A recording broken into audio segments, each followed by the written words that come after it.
और फिर ये जो छोटे वाले हैं उनके छोटे रिचार्ज, इन्होंने फिर कंपटीशन में शराब बेची। दोनों के बीच में कंपटीशन चल रहा है, एक ने चाय बेची, दूसरे ने शराब बेची।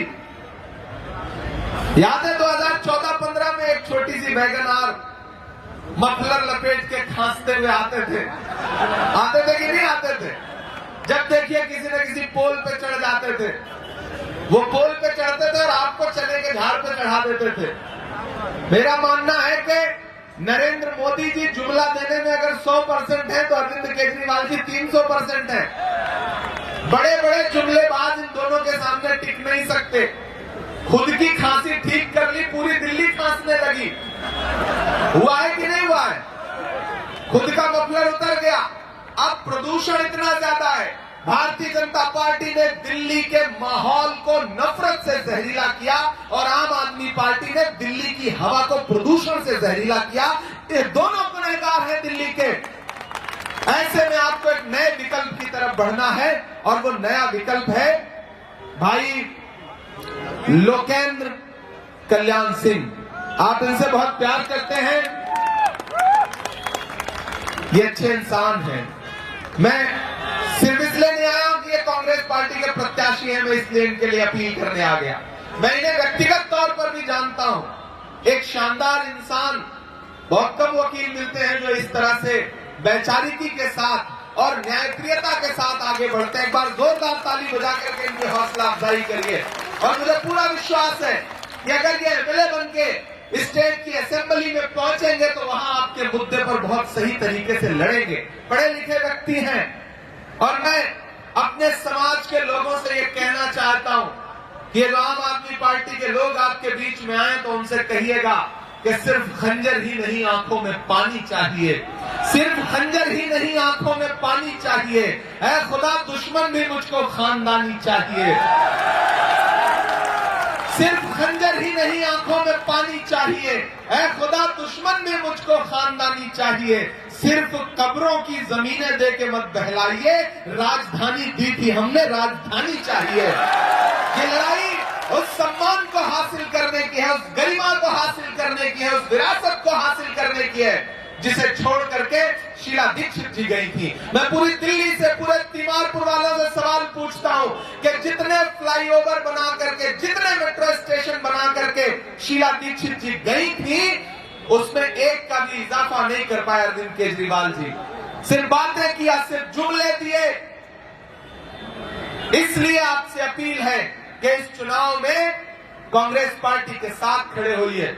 आम आदमी पार्टी वाले आए बहकाने ना तो झांसे में मत आना, बिल्कुल मत आना, क्योंकि वो इतना सलीके से झूठ बोलते हैं कि लोगों को भरोसा हो जाता है। मैं आपसे सवाल पूछता हूं तीमारपुर वालों कि जब हाथरस में एक दलित बिटिया के साथ बलात्कार हुआ, रात के 2 बजे उसकी लाश जला दी गई परिवार के बिना मर्जी के, तब निकले कोई अरविंद केजरीवाल हाथरस जाने के लिए? नहीं निकले।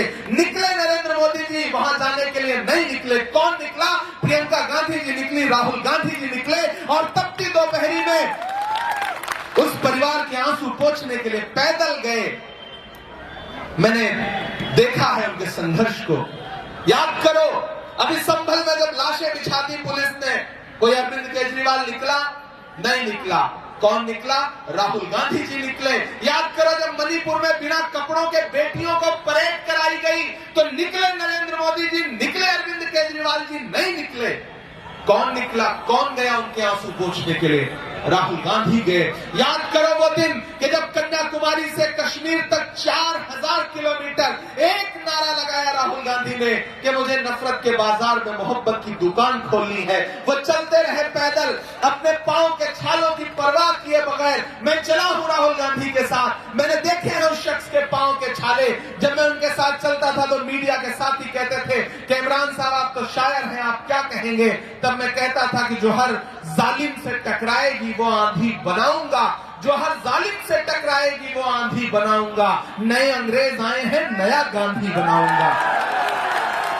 मैंने देखा है उस इंसान का संघर्ष। तो तीमारपुर वालों में आपसे पूछना चाहता हूं कि राहुल गांधी 4000 किलोमीटर चले आपके मुद्दे पर, अरविंद केजरीवाल कभी 4 कदम चले? नहीं चले ना। तो अगर दिल्ली में आपके आंसू पोंछने के लिए राहुल गांधी खड़ा है, संभल में आपके मुद्दों पर राहुल गांधी खड़ा है, हाथरस में दलित बिटिया के लिए राहुल गांधी खड़ा है, मणिपुर की बेटियों के लिए राहुल गांधी खड़ा है, कन्याकुमारी में राहुल गांधी खड़ा है, कश्मीर में राहुल गांधी खड़ा है। डॉक्टर बाबा साहब अंबेडकर के संविधान पर जब हमला हुआ तो उस संविधान को बचाने के लिए राहुल गांधी खड़ा है।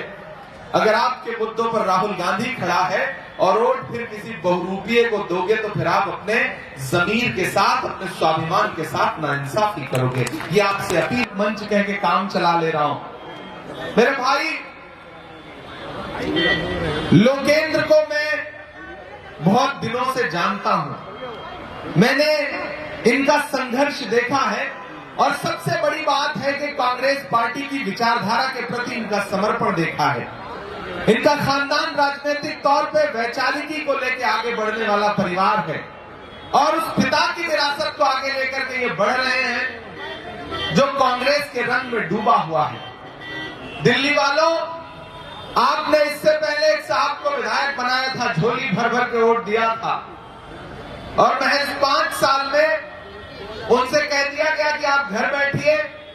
फिर एक भाजपा कांग्रेस वाया वाया होते हुए एक आम आदमी पार्टी में पहुंचे हैं, उनको फिर से प्रत्याशी बना के आपके बीच में भेजा गया। आपने कभी सोचा कि आम आदमी पार्टी इतनी जल्दी जल्दी प्रत्याशी कैसे बदल देती है? क्योंकि उसको पता है कि लोगों की आंख जो है वो खुल गई है, तो अब बदल करके किसी और को ला दो ताकि फिर आप भरम में आ जाए, गुमराह हो सके। मैं पूरे दिल्ली प्रदेश में जा रहा हूं और जो तीमारपुर का सर्वे है वो ये है कि लोकेंद्र एक तरफा इस चुनाव को जीतने जा रहे हैं। पार्टी की तरफ से मुझे कहा गया कि इमरान आप जाइए, वहां अपने समाज के लोगों से, नौजवानों से, माओ बहनों से सबसे निवेदन करिए, गुजारिश करिए कि इस चुनाव में अब किसी बहकावे में नहीं आना है। आम आदमी पार्टी को दिया गया एक भी वोट सीधे भाजपा को फायदा पहुंचाएगा, ये सोच करके आपको 5 तारीख को अपने घरों से बाहर निकलना है और हाथ के पंजे के सामने वाला बटन दबाना है। पिछले 10 साल में याद करिए 2013 और 2014 के वो दिन जब शीला दीक्षित जी और डॉक्टर मनमोहन सिंह साहब को क्या क्या नहीं कहते थे आम आदमी पार्टी वाले।